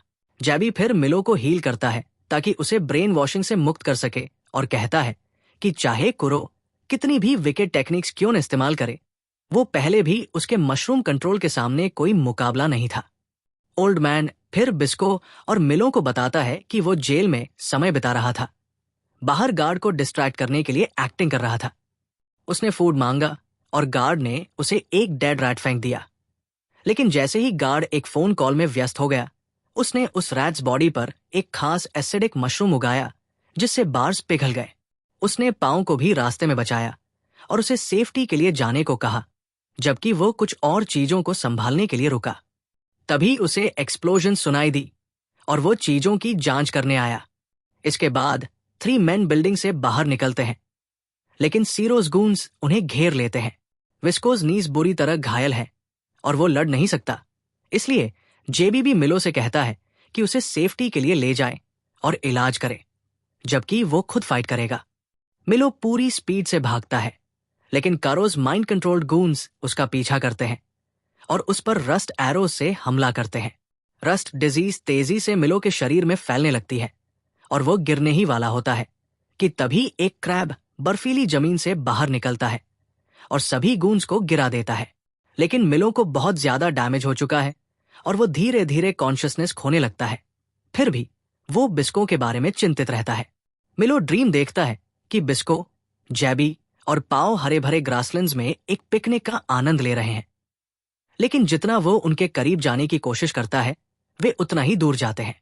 वो अचानक JWT के साथ जागता है और बिस्को उसे कंफर्ट करता है। वो कहता है कि उसने अभी अभी मिलो की बैंडेजिंग खत्म की है। मिलो देखता है कि उसकी ब्लाइंड फोल्डिंग हो चुकी है और रस्ट डिजीज पूरे शरीर में फैल चुकी है। बिस्को उसे जेंटली समझाता है कि उसने कूरोस प्लेस से कुछ रस्ट ईटर चुराया और मिलो द्वारा लिखे इंस्ट्रक्शंस को फॉलो करके एक मेडिसिन बनाई। मिलो उससे पहले खुद मेडिसिन लेने को कहता है, लेकिन बिस्को झूठ बोलता है कि उसने पहले ही ले ली है। वो मिलो का हाथ अपने उस हिस्से पर रखता है जो अभी रस्टेड नहीं हुआ, ताकि वो उसके झूठ पर विश्वास कर सके। फिर उसे मेडिसिन का इंजेक्शन देता है। मिलो फिर स्मॉल टॉक करता है और बिस्को से माफी मांगता है कि वो जल्दबाजी में अकेले चला गया, लेकिन बिस्को उसकी डेस्परेशन समझता है। फिर मिलो बिस्को की सिस्टर से उसकी पेयरिंग कराने की कोशिश करता है, क्योंकि वह उन्हें शिप करता है। लेकिन बिस्को शर्मिंदा हो जाता है, क्योंकि वो इतनी वायलेंट गर्ल को डेट नहीं करना चाहता। मिलो हंसता है और फिर उसे अपने पीसफुल ड्रीम के बारे में बताता है। वो बिस्को से उसके पास रहने को कहता है जब तक कि वो बेटर नहीं हो जाता, और बिस्को उसका हाथ पकड़ता है जब तक वो स्लीप नहीं कर जाता। मिलो के सोने के बाद बिस्को को एहसास होता है कि जैबी ने उसे पालते समय कैसा महसूस किया होगा और वो क्यों अपनी जान जोखिम में डालने के लिए तैयार था। फिर वो अपने क्रैब पर राइड करके क्यूरो से लड़ने जाता है, ये सोचकर कि वो अपने पहले एवर फ्रेंड के लिए अपनी जान दे देगा। उसी समय पाओ शहर से एस्केप करके बिस्को और मिलो को खोजने के लिए निकलती है। तभी वो कुछ मिलिट्री ट्रक्स को कूरोस बेस की ओर जाते हुए देखती है। बेस पर कूरो कैप्चर जैबी को अंदर ले जाता है और उसे अपनी ईविल प्लान्स के बारे में बताता है। वो कहता है कि देश में बहने वाली रस्ट वाइंड अब बहुत वीक हो गई है और रस्ट डिजीज के नए केसेस घट रहे हैं, जो उसके बिजनेस के लिए बैड है। इसलिए वो आर्टिफिशियली रस्ट वाइन बनाने और अधिक लोगों को इन्फेक्ट करने की योजना बना रहा है। जैबी समझ नहीं पाता कि वो ऐसा कैसे करेगा, लेकिन जब वो आयरन जाइंट्स बॉडी को मोल्टन रस्ट पूल में देखता है तो उसे सब समझ आ जाता है। कुरो कहता है कि बहुत समय पहले ये आयरन जाइंट्स रस्ट डिजीज के ओरिजिन थे और अब सभी ब्रोकन हो चुके हैं। लेकिन उसने एक ऐसा जाइंट पाया जिसमें रस्ट जनरेटर इंजन अब भी इंटैक्ट है। वो इसकी पावर का उपयोग करके जाइंट रस्ट बुलेट्स बनाने और उन्हें पूरे देश में फायर करने की योजना बना रहा है ताकि रस्ट तेजी से फैले। जैबी इस विचार से डर जाता है और सीरो कहता है कि वो एक बुलेट उस वैली में दागेगा जहां जाइंट व्हाइट स्नेक पाया जाता है, ताकि वहां सकू मशरूम्स न बन सके। वो धमकी देता है कि वो मशरूम कीपर्स विलेज पर भी फायर करेगा, लेकिन कहता है कि वो ऐसा नहीं करेगा अगर जैबी उसके लिए वर्क करे और कुछ यंग मशरूम कीपर्स को भेजे ताकि वो उनके ब्लड से मेडिसिन बना सके। अचानक जैबी उसे हेडबट करता है और कहता है कि पैथेटिक विम्प जैसे लोग केवल एम्प्टी थ्रेट्स ही दे सकते हैं, क्योंकि उनमें बॉल्स नहीं होते कुछ करने की। कूरो गुस्से में आ जाता है और उस पर गन तान देता है, लेकिन तभी उसके मास्क गार्ड में से एक जैबी पर अटैक करता है और उसे नीचे गिरा देता है। कुरो गार्ड से कहता है कि उसे किल न करे, बल्कि उसकी फिंगर्स काट दे ताकि वह दोबारा एरो फायर न कर सके। फिर वो जैबी को फिर से अपने साथ वर्क करने का ऑफर देता है, लेकिन ओल्ड मैन उसे किस करने को कहता है। कूरो गुस्से में गार्ड को जैबीज हैंड काटने का ऑर्डर देता है, लेकिन इसके बजाय गार्ड उसकी चेन्स तोड़ देता है और फिर कूरोस फीट में स्टैब कर देता है। कूरो दर्द में क्राई करता है और मास्क हटाता है। तभी उसे पता चलता है कि ये बिस्को था जिसने उसके बिल्डिंग में स्नीक किया था। बिस्को कूरो को पकड़कर मोल्टन रस्ट पूल में थ्रो कर देता है, लेकिन वो एक ब्रिज से टकरा जाता है। फिर बिस्को जैबी से कहता है कि वो जाकर फैसिलिटी और उस जाइंट कैनन को नष्ट करे जिसे क्यूरो इस्तेमाल करने की योजना बना रहा था। रस्ट बुलेट्स फायर करो, जबकि वो नीचे जाकर रूट ऑफ ऑल प्रॉब्लम से खुद निपटता है। वो अपना कोट उतारता है और जेब भयभीत हो जाता है जब वो उसके शरीर पर जंग देखता है। वो बिस्को से कहता है कि वो इस हालत में सिरों से नहीं लड़ सकता, लेकिन बिस्को उसे अपने बेस्ट स्टूडेंट पर भरोसा करने के लिए कहता है। जा बाहर जाकर जाइंट एलिफेंट कैनन को रोकने की कोशिश करता है, लेकिन तभी एक गोरिल्ला बॉक्सर उस पर हमला कर देता है। सौभाग्य से पू ठीक समय पर वहां पहुंचती है और अपने आयरन पोल से उस गोरिल्ला को दूर फेंक देती है। दूसरी ओर बिस्को नीचे जाकर कूरो से लड़ने के लिए तैयार होता है, जो पहले से ही डर के मारे पैंट्स गीली कर चुका होता है, बावजूद इसके कि उसने अपने आदमियों को ट्रम्प कार्ड लाने का आदेश दिया था। वो बिस्को पर गोली चलाता है और उसकी आंख पर वार करता है, लेकिन जब उसे बिस्को के गुस्से का सामना करना पड़ता है तो वो भयभीत हो जाता है। तभी अचानक एक विशाल बरसरकर छत से गिरता है और उसका हैंडलर पिघले हुए जंग में गिर जाता है। तुरो हंसता है, ये समझते हुए कि उसका अल्टीमेट वेपन अब आ चुका है, और वो ब्रूट को बिस्को को मारने का आदेश देता है। ब्रूट कुछ कैनन शॉट्स फायर करता है जो पूरी तरह मिस हो जाते हैं। फिर वो बिस्को को पीछे धकेल देता है। हालांकि बिस्को उसके पैरों पर कुछ एरोज मारता है जिससे आयरन मशरूम्स उग आते हैं और ब्रिज सेक्शन पिघले हुए जंग में गिर जाता है। अब सिर्फ कूरो ही बचा है और बिस्को उस पर तीर चलाता है, लेकिन उसका तीर निशाने से चूक जाता है क्योंकि उसके फिंगर्स जंग के कारण टूट चुके हैं। कूरो हंसता है ये सोचकर कि उसने जीत हासिल कर ली है, लेकिन बिस्को उस पर कूदता है और उसे मारता है, ये कहते हुए कि उसे एरोस की जरूरत नहीं है। कूरो भागने लगता है और बिस्को उसका पीछा करता है। रास्ते में उसके ब्रेन वॉश्ड पपेट से लड़ता है। कूरो उसे गोली मारता है, लेकिन बिस्को फिर भी हार नहीं मानता और उसे चेहरे पर घूंसा मारता है, जिससे उसका जंग लगा हाथ टूट जाता है। अब बिस्को अपनी सीमा पर पहुंच चुका है और कूरो उस पर बंदूक तानकर उसे खत्म करने ही वाला होता है कि अचानक एक एरो आता है और कूरो के प्रोस्थेटिक हैंड को अलग कर देता है। मिलो समय पर पहुंच जाता है और बिस्को इसका फायदा उठाकर कूरो की गर्दन काट देता है और उसे पिघले हुए जंग में धकेल देता है। अब बिस्को खुद भी डूबने लगता है। मिलो भागते हुए आता है और पूछता है कि वो खुद को कुर्बान कैसे कर सकता है जब उसने वादा किया था कि वो हमेशा उसके साथ रहेगा। मिलो कहता है कि वो उसके बिना अकेला महसूस करेगा, लेकिन बिस्को बस उसे अपना बो देता है और कहता है कि भले ही उसका शरीर मर जाए, उसकी आत्मा जीवित रहेगी और वो बैक फ्रॉम द डेड आएगा ताकि वो उसे सुरक्षित रख सके। फिर वो मिलो से कहता है कि उसे मार दे इससे पहले कि जंग उसे खत्म कर दे। मिलो की आंखों में आंसू आ जाते हैं जब वो पूछता है कि क्या वे आफ्टरलाइफ में कभी मिल पाएंगे। बिस्को हामी भरता है और फिर मिलो उसके दिल पर गोली चला देता है, जिससे वो पिघले हुए जंग में डूब जाता है। अचानक पूरी फैसिलिटी खराब होने लगती है और एक पाइपलाइन पिघले हुए जंग को जायंट एलिफेंट कैनन तक पहुंचाने लगती है ताकि इसे बाहर फेंका जा सके। पाओ और जैबी अब भी गोरिल्ला बॉक्सर से लड़ रहे होते हैं। तभी एलिफेंट कैनन पूरी मोल्टन रस्ट को valley of the giant snake की ओर दागने के लिए तैयार हो जाता है। इसे रोकने के लिए पू एक गोरिल्ला को उठाकर कैनन पर फेंक देती है, जिससे वो गिर जाता है। इसके तुरंत बाद पूरे फैसिलिटी में विस्फोट शुरू हो जाते हैं और बनी मास्क्स बाहर भागते हुए चिल्लाते हैं कि कूरो मर चुका है। जैबी को समझ आ जाता है कि बिस्को ने अपना काम पूरा कर लिया है और पाओ अंदर जाकर उसे बचाने की कोशिश करती है, लेकिन जब वो अंदर जाती है तो बिस्को उसे कहीं नहीं मिलता और तभी छत से गिरने वाला मलबा लगभग उसे पिघले हुए जंग से डुबो देता है। लेकिन मिलो उसे मशरूम्स की मदद से बचा लेता है। वे तुरंत फैसिलिटी से बाहर भागते हैं और जब जैबी मिलो को देखता है तो वो पूछता है कि बिस्को कहाँ है। मिलो उसकी मृत्यु को याद करता है और कहता है कि अब बिस्को केवल उसके दिल में है, और जैबी समझ जाता है कि उसका क्या मतलब है।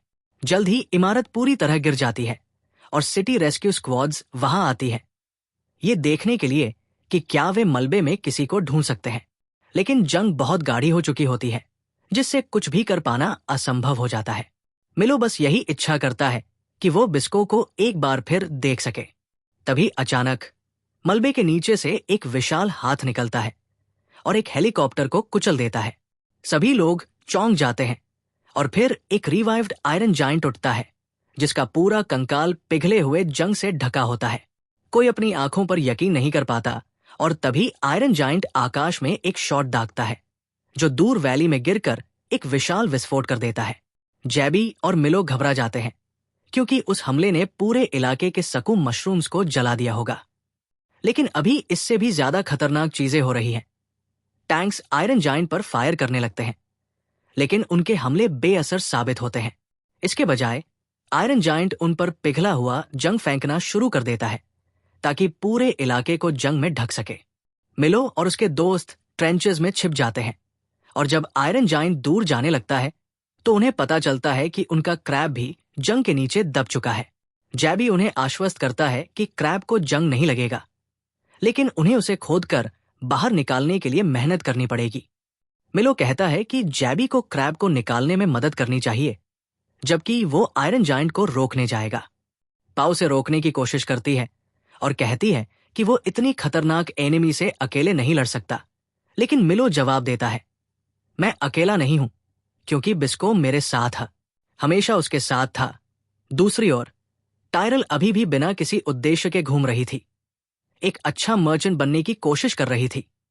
वो एक चेक पोस्ट के पास पहुंचती है, जबकि वो बिस्को और मिलो के बारे में सोच रही होती है। तभी अचानक क्यूरो द्वारा ब्रेन वॉश किया गया एक सोल्जर वहां आता है। टायरो उसके सिर पर उगे मशरूम को देखकर डर जाती है, लेकिन वो गिर जाता है, क्योंकि कूरो अब मर चुका है। सैनिक भ्रमित हो जाते हैं कि उनके साथ क्या हो रहा है। तभी अचानक कूरो के हेलीकॉप्टर्स में से एक वहां रिफ्यूल करने के लिए आता है। सैनिक उनसे पूछते हैं कि what the hell is going on, और वे घबराहट में बताते हैं कि क्यूरो और बिस्को ने एक दूसरे को खत्म कर दिया, और उसके बाद एक खतरनाक वेपन को मुक्त कर दिया गया। टायरल उलझन में पड़ जाती है कि वे क्या कह रहे हैं। तभी वह दी आयरन जायंट के भारी कदमों की आवाज सुनती है, जिसे 2 हेलीकॉप्टर्स द्वारा एक रिमोट स्थान पर ले जाया जा रहा है, जहां मिलिट्री ने इसे रोकने के लिए कैंप स्थापित किया है। वे उस पर हेवी आर्टिलरी से हमला करते हैं, लेकिन दी आयरन जायंट को कोई नुकसान नहीं होता, बल्कि वो लेजर बीम्स और मोल्टन रस्ट से पूरी फ्लीट को कुछ ही मिनटों में नष्ट कर देता है। इसके बाद वो दक्षिण दिशा की ओर बढ़ने लगता है, इमामा की ओर, और बिस्को का नाम लेता रहता है। इस बीच दी आयरन जायंट स्नोमैन मर्चेंट्स के स्थान पर पहुंचता है, और अब भी बिस्को का नाम ले रहा होता है। वो स्नोमैन के गांव को नष्ट करने ही वाला होता है। तभी मिलो वहां पहुंचता है और जोर से दी आयरन जायंट को क्यूरो बुलाता है, क्योंकि उसे एहसास होता है कि कूरो की कॉन्शियसनेस अब दी आयरन जायंट में माइग्रेट हो गई है। मिलो उसका मजाक उड़ाता है और कहता है कि भले ही वो बड़ा हो गया हो, लेकिन उसका दिमाग अब भी एक चूहे जितना ही छोटा है। कूरो एक लेजर बीम से उस पहाड़ी को नष्ट करने की कोशिश करता है जिस पर मिलो खड़ा होता है, लेकिन मिलो छलांग लगाकर उस पर मशरूम एरो दाग देता है। दी आयरन जायंट कूरो उस पर बार बार हमला करता है, लेकिन मिलो ने अभी अभी रस्ट ईटर मेडिसिन ली है, इसलिए उसे कोई नुकसान नहीं होता। वो लगातार दी आयरन जायंट पर मशरूम एरोज से हमला करता रहता है, और फिर स्नोमैन भी लड़ाई में शामिल हो जाते हैं। कीरो पहले उनका ध्यान खींचता है और लगभग उन्हें उड़ा देता है, लेकिन तभी जब भी वहां अपने क्रैब के साथ आ जाता है और उसे डिस्ट्रैक्ट करता है। वो मिलो से कहता है कि वह दी आयरन जायंट पर हमला करता रहे, ताकि मशरूम्स उसे कमजोर कर सकें।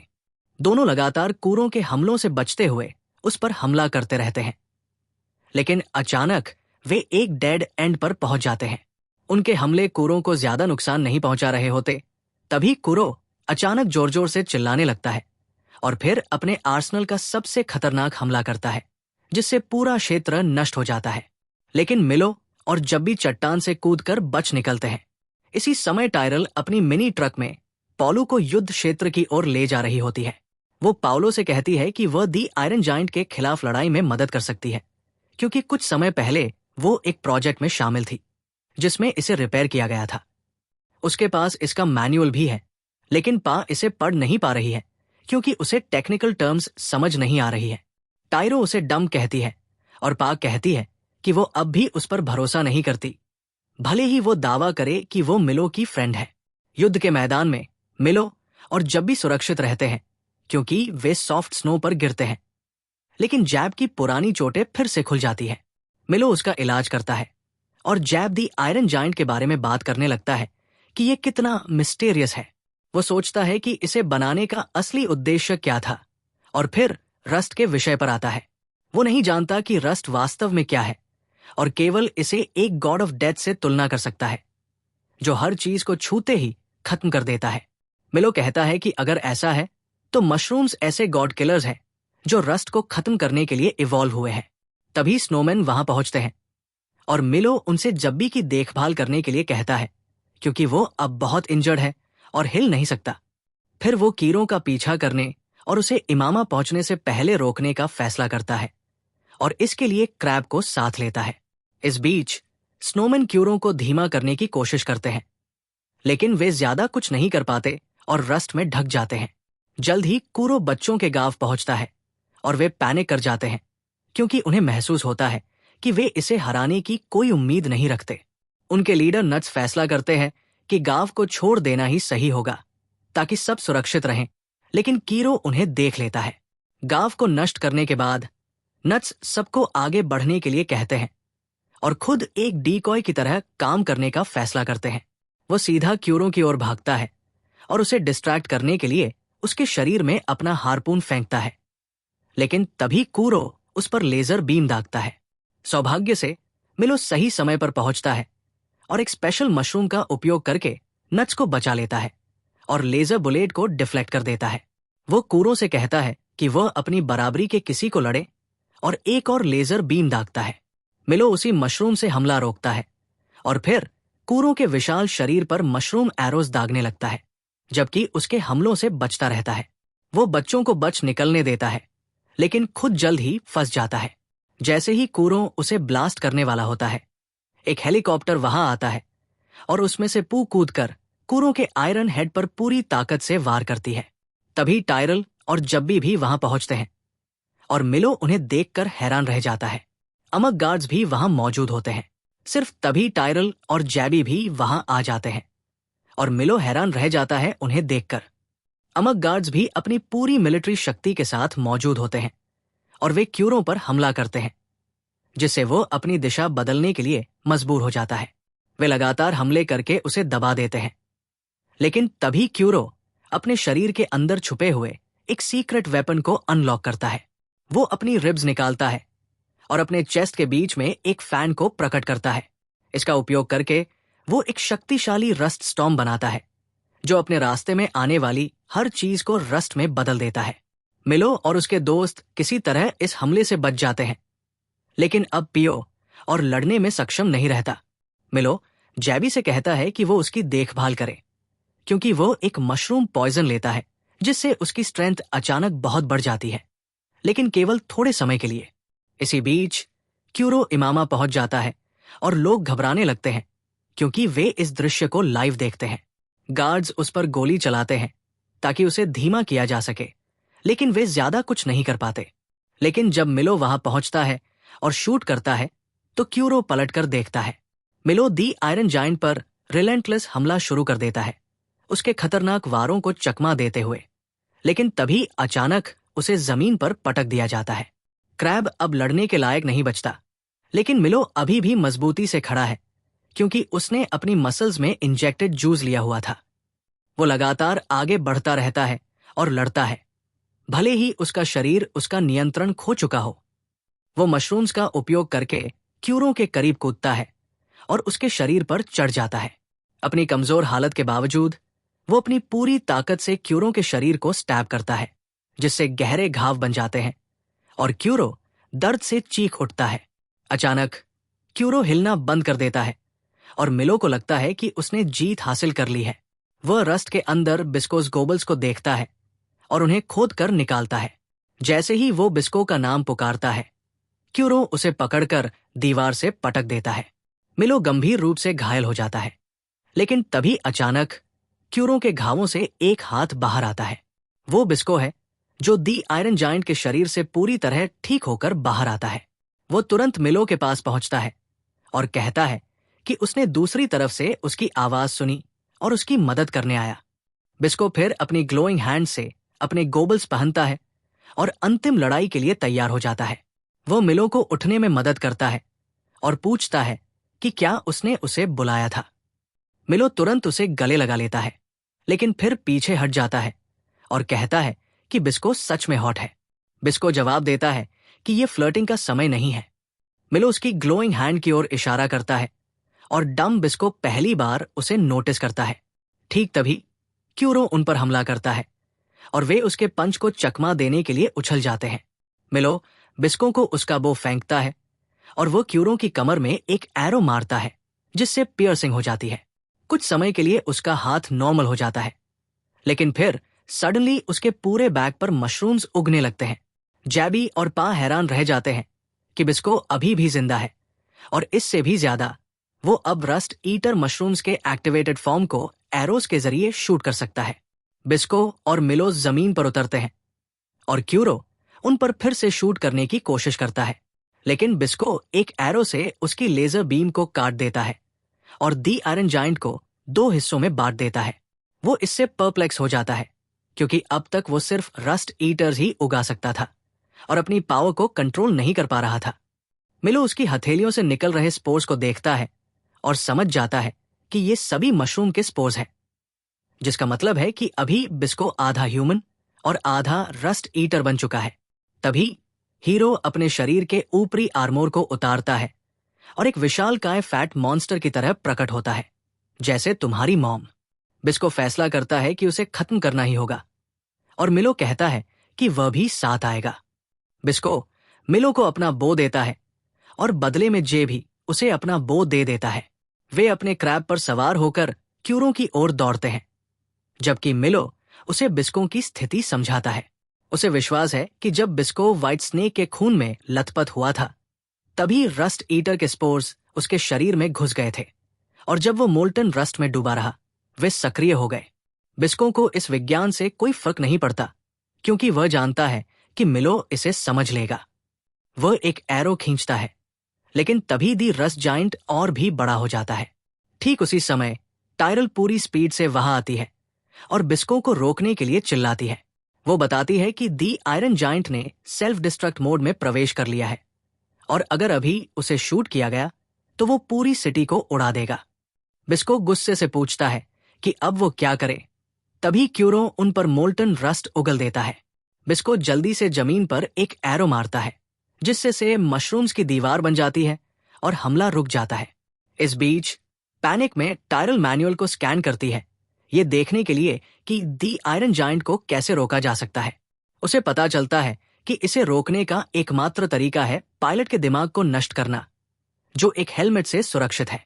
बिस्को कहता है कि उसे बस हेलमेट के अंदर शूट करना होगा, लेकिन मिलो उसे रोकता है और कहता है कि हेलमेट बहुत बड़ा है और क्यूरो कहीं भी अंदर हो सकता है। अगर उसने निशाना चूका और दी आयरन जायंट एक्सप्लोड हो गया तो इमामा पूरी तरह नष्ट हो जाएगा। पाओलो आगे बढ़ती है और कहती है कि वो हेलमेट को स्प्लिट कर देगी। आयरन पोल तकनीक that will minimize any shock waves that can trigger the iron giant's explosion.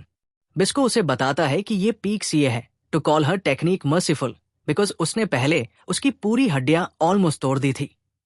पाओ उसकी तरफ बढ़ती है और कहती है कि वो उसके लिए थोड़ा अच्छा व्यवहार कर सकता है, क्योंकि वो अपनी जान जोखिम में डालकर उसकी मदद कर रही है। बिस्को असहज हो जाता है जैसे ही वो उसके करीब आती है और कहता है कि अगर वो बच गई तो वो उसे कुछ भी देगा जो वो चाहती है। फिर बिना किसी चेतावनी के पाओ किसिस बिस्को कहती है कि ये उसका एडवांस है, क्योंकि वो उसे ले लेगी जब ये मुद्दा हल हो जाएगा। बिस्को शर्माने लगता है और मिलो उसे पहले से ही ब्रदर इन लॉ बुलाने लगता है। इसके बाद टायरल मिलो से कहती है कि उसने वो सब कुछ कर लिया है जो वो कर सकती थी, और अब वो यहां से बाहर जा रही है। मिलो उसे धन्यवाद कहता है और वो लाल हो जाती है। कहती है कि ये उसके लिए स्वाभाविक है कि वो अपने दोस्तों की मदद करे। फिर वो गाड़ी चलाकर चली जाती है और बाकी टीम अपनी योजना को लागू करने लगती है। जेबी के आदेश पर क्रैब पाओ को आयरन जाइंट की ओर फेंकता है और वह उसकी लेजर बीम से बचकर पोल से उसके सिर पर वार करती है। कूरो उसे दूर फेंक देता है, लेकिन बिस्को उसके आयरन पोल को पैराशूट मशरूम से बांधकर उसकी गति धीमी कर देता है। 1 सेकंड के भीतर हेलमेट टूट जाता है और वे कूरो को आयरन जाइंट्स हेड के बीच में फ्यूज हुआ देख सकते हैं। बिस्को उसे शूट करने की कोशिश करता है, लेकिन कूरो अपने शरीर से कई रस्ट बॉम्ब्स निकालकर तीर को रोक देता है और उसी समय हमला करता है। फिर मिलो जमीन पर कुछ तीर चलाता है अगले हमले की उम्मीद में। अचानक कूरो बिस्को को श्राप देने लगता है। कहता है कि वो उसे किसी भी तरह से हरा नहीं पाएगा। वो बिस्को पर हमला करता है, लेकिन तभी मिलो के छोड़े गए मशरूम एरोज उग जाते हैं और दोनों हवा में ऊंचे उठ जाते हैं। बिस्को निशाना साधता है, तभी कूरो उसकी आंखों में रस्ट फेंकता है, जिससे वो कुछ देर के लिए अंधा हो जाता है। बिस्को हिचकिचाता है, लेकिन मिलो उसका हाथ पकड़कर उसे खुद पर विश्वास करने के लिए कहता है और तीर छोड़ने के लिए प्रेरित करता है। बिस्को तीर छोड़ता है और उसका एरो कूरोज हेड को भेदता हुआ पीछे डेजर्ट में जा गिरता है। अचानक रस्ट ईटर्स तीर से निकलकर तेजी से बढ़ने लगते हैं और कूरोज जाइंट बॉडी को चारों तरफ से घेर लेते हैं। आयरन जाइंट के शरीर से सारा रस्ट गिरने लगता है और केवल उसका स्टील फ्रेम रह जाता है। सुबह होते ही युद्ध खत्म हो जाता है। जैबी और पाओ चमत्कारी रूप से रस्टिंग से ठीक हो जाते हैं और वे बिस्को और मिलो को मशरूम मांस के ऊपर लेटे हुए देखते हैं। जैबी बिस्को को पुकारता है, लेकिन पाओ उसे रोककर कहती है कि उन्हें 1 मिनट देना चाहिए, क्योंकि वह जानती है कि उसका भाई अपने सबसे अच्छे दोस्त से किसी महत्वपूर्ण बात पर चर्चा कर रहा है। मिलो बिस्को को धन्यवाद देता है कि वो जीवित है और उसे गले लगाकर कहता है कि वो उसे अब कभी अकेला न छोड़े। बिस्को उसे वापस गले लगाता है और वादा करता है कि वे हमेशा इंसेपरेबल पार्टनर्स रहेंगे। इसके बाद वे नीचे आते हैं और चीजें व्यवस्थित होने लगती हैं। मिलो सभी मशरूम का उपयोग इमामा के लोगों में रस्ट डिजीज को ठीक करने के लिए करता है और टायरल इसे ट्रकलोड में भरकर अन्य जगहों पर व्यापार के लिए ले जाती है। पालू इमामा की नई गवर्नर बनती है और जापानीज गवर्नमेंट से स्वतंत्रता की घोषणा करती है। वो घोषणा करती है कि मशरूम कीपर्स उनके शहर में स्वागत योग्य है और ये खबर पूरे देश में फैल जाती है। दूसरी ओर बिस्को और मिलो फिर से यात्रा पर निकलते हैं और वे उसी चेकपोस्ट पर आते हैं जहां से ये कहानी शुरू हुई थी। ऑफिसर और उसका असिस्टेंट उन्हें पोस्टर्स दिखाते हैं जिसमें मिलो को टेररिस्ट घोषित किया गया है और उसे मैनीटिंग पांडा नाम दिया गया है। हालांकि ऑफिसर अब ये मानने से इनकार कर देता है कि मिलो या बिस्को वास्तव में खतरनाक लोग हैं। वह उनके डॉक्यूमेंट्स चेक करता है और उन्हें वॉल के पार जाने देता है। फिर अचानक बिस्को उसकी जेब में रस्ट ईटर मेडिसिन की 2 शीशियां डाल देता है, अगर कभी उसे इसकी जरूरत पड़े। वो आदमी घबरा जाता है, कहता है कि वो रिश्वत स्वीकार नहीं कर सकता क्योंकि वो एक ऑनेस्ट पर्सन है, लेकिन बिस्को उसे बताता है कि ये उसके विचार बदलने का इनाम है। वो आदमी कुछ भी समझ नहीं पाता, लेकिन फिर बिस्को और मिलो अपने डिस्गाइजेस हटा देते हैं और उनके पीछे की भीड़ सैन से बाहर आ जाती है। आदमी घबरा जाता है और तुरंत अपने असिस्टेंट को बुलाता है जो उनकी पिक्चर्स क्लिक करने लगता है, लेकिन तब तक बिस्को और मिलो बहुत दूर जा चुके होते हैं। पूरे देश से रस्ट को खत्म करने की यात्रा पर निकलते हैं। अगर आपको ये वीडियो पसंद आया हो तो लाइक, शेयर और सब्सक्राइब जरूर करें। अपना प्यार और समर्थन दिखाएं। सी यू नेक्स्ट टाइम।